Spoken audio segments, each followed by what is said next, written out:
Kerokan, teknik pengobatan tradisional dengan menggosokkan koin ke permukaan kulit sampai merah. Dipercaya bisa meringankan berbagai keluhan, tapi secara medis apa benar kerokan bermanfaat atau justru malah berbahaya buat kesehatan?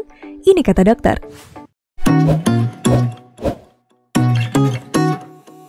Teknik kerokan ternyata bukan cuma terkenal di Indonesia. Beberapa negara di Asia juga percaya khasiat dari kerokan. Di Cina, kerokan dikenal dengan teknik gua sha. Di Vietnam, teknik kerokan disebut chow gyu. Di Kamboja, nama lain kerokan adalah gohyol. Manfaatnya katanya sih bisa mengeluarkan angin atau racun di tubuh, jadi bikin badan lebih fit. Di Amerika, teknik kerokan sempat jadi perdebatan tenaga kesehatan karena dianggap tindakan ini tergolong abuse atau penyiksaan. Tapi sebenarnya apa yang terjadi kalau tubuh kita dikerokin? Pertama, kulit pasti merah. Karena kerokan bikin pembuluh darah kapiler yang ada di permukaan kulit jadi melebar. Tapi efek ini justru bisa membantu meningkatkan sirkulasi darah. Kerokan bisa juga bikin tubuh menghasilkan hormon endorfin yang bikin mood senang, badan jadi terasa lebih nyaman atau lebih segar. Selain itu bisa meningkatkan suhu tubuh, jadi efeknya bikin badan terasa lebih hangat. Efek sampingnya, kerokan bisa bikin peradangan di kulit.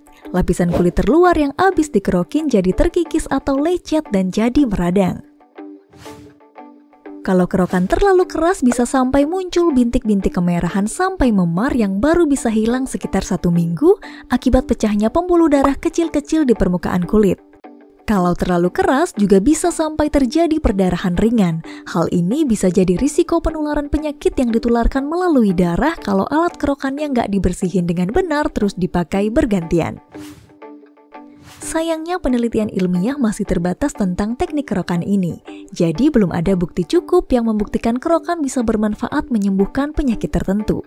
Sah-sah aja kalau masih mau kerokan, asalkan jangan sering-sering dan tekniknya harus bener biar nggak sakit. Kerokan yang aman kalau dilakukan sama praktisi yang udah ahli di bidangnya.